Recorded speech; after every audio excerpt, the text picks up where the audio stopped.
नमस्कार, सुप्रियाज किचनमध्ये आज आपण बघणार आहोत एक वेगळ्या प्रकारचा नाश्ता जो आपल्या घरात असलेल्या साहित्यातूनच होईल। सकाळच्या धावपळीत आपल्याला काय करावं हे सुचत नाही, तर अशा वेळी मी तुम्हाला दाखवणार आहे अगदी गडबडीच्या वेळी सुद्धा झटपट होणारा आणि पोटभरीचा आणि तेवढाच पौष्टिक नाश्ता। हे आहे 1 वाटी गव्हाचं पीठ, त्यात पाव वाटी रवा घातलाय। हा बारीक रवा आहे, जाडा रवा घातला तरी चालेल। त्यात चवीपुरतं मीठ घालूया आणि आता थोडं थोडं पाणी घालून आपल्याला हे पीठ भिजवायचे। यात गाठी अजिबात राहता कामा नये।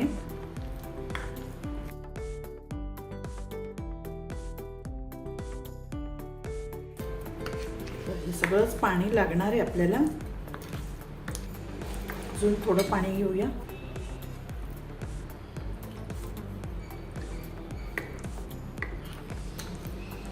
हे बघा, सगळ्या गाठी मोडून घेतल्यात।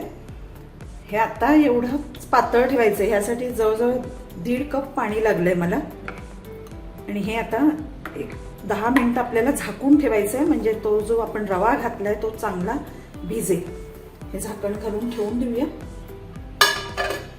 आपलं पीठ भिजतंय तोपर्यंत आपण इथे एक तडका करून घ्यायचा आहे। 1 चमचा तेल घ्यायचं, याऐवजी तुम्ही बटर घेतलं तरी चालेल। त्यात थोडासा हिंग घालूया, पाव चमचा मोहरी घालायची। मोहरी तडतडायला लागली आहे। पाव चमचा जिरं घालूया। आता जिरं सुद्धा चटचटायला लागलंय।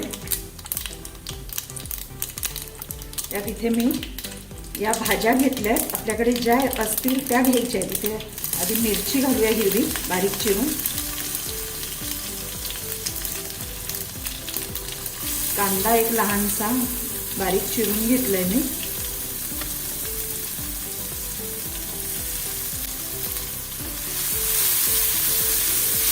चांगलं परतून घेऊया।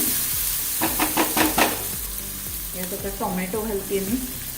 त्याच्या बिया काढून टाकल्या टोमॅटोच्या। आपल्याकडे ज्या कुठल्या भाज्या असतील त्या आपण घालायच्या। इथे मी कोबी आणि गाजर घालते।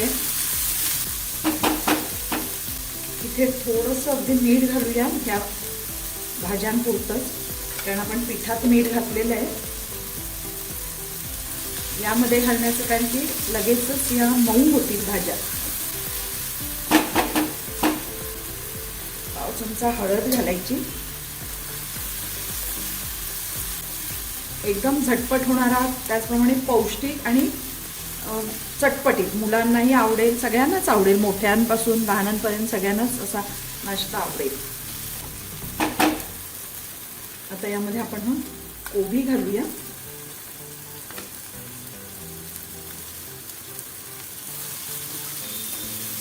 पूर्ण भाजी आपल्याला शिजवायची नाहीये, फक्त थोडीशी मऊ होईल इतपत परतून घ्यायची। आता यामध्ये हे मी गाजर घालते।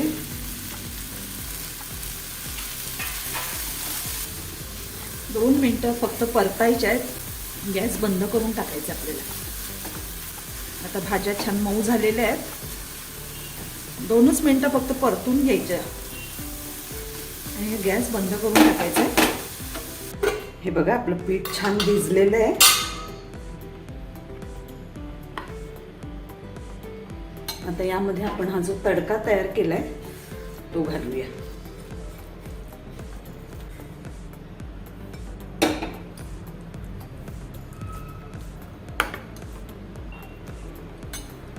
यात आपण थोडीशी कोथिंबीर घालायची।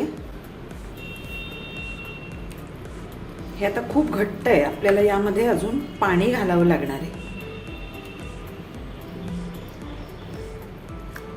आपण याची धिरडं करणार आहोत, गव्हाच्या पिठाचं धिरडं। तर ते धिरडं जे असतं ते थोडंसं जाड असतं। आपले घावणे किंवा डोशांपेक्षा हे थोडं जाड असतं, त्यामुळे पीठ अगदी पातळ नाही करायचंय। आता मीठ ॲडजस्ट करायचं आहे चव घेऊन, कारण आपण पाणी वाढवलंय त्यामुळे मीठ कमी होऊ शकतं यामध्ये। हे आता आपलं पीठ तयार आहे। आता आपण धिरडी करायला घ्यायची आहे। आता आपण धिरडं करायला घ्यायचंय. इथे मी तवा तापत ठेवलाय, नॉनस्टिक घेतलाय. याच्यावर थोडंसं तेल घालूया, जास्त नाही घालायचं. ते सगळीकडे असं पसरवून घ्यायचंय आणि तवा चांगला तापू द्यायचाय, मगच आपल्याला धिरडं घालायचंय. हे बघा, ही अशी कन्सिस्टन्सी हवी आहे, ह्याच्यापेक्षा जास्त पातळ करायचं नाही. आता इथे तेल छान तापलेलं आहे. पीठ व्यवस्थित ढवळून घ्यायचं घालताना.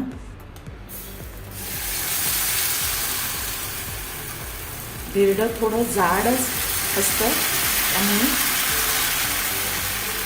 जास्त हे पातळ करायचं नाही, एवढं जाड ठेवायचं.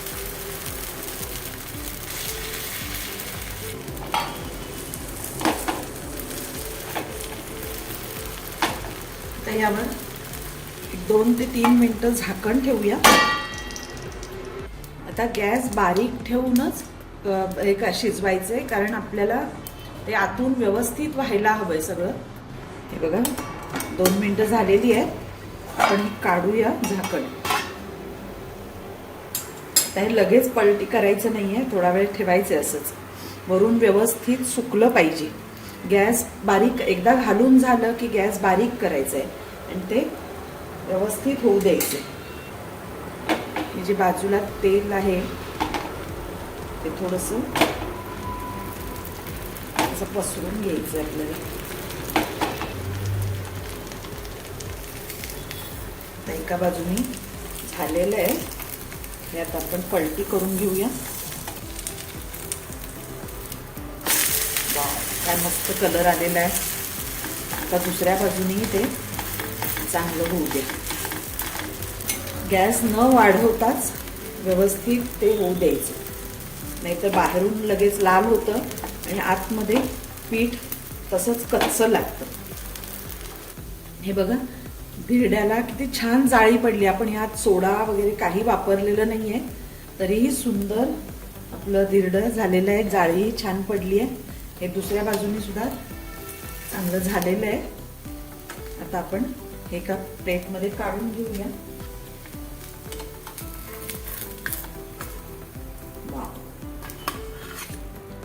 आणि आता असंच दुसरं पण घालूया. ही बघा, आपली धिरडी तयार आहे. अतिशय झटपट, तेवढीच टेस्टी आणि पौष्टिकही आहे. आणि ही तुम्ही दही आणि किंवा सॉस बरोबर खाऊ शकताय. बघा, इतकी छान जाळी पण पडलेली आहे आणि अतिशय लुसलुशीत झालेली आहे. ही दह्याबरोबर अतिशय छान लागतात. तुम्ही नक्की करून बघा, मस्त.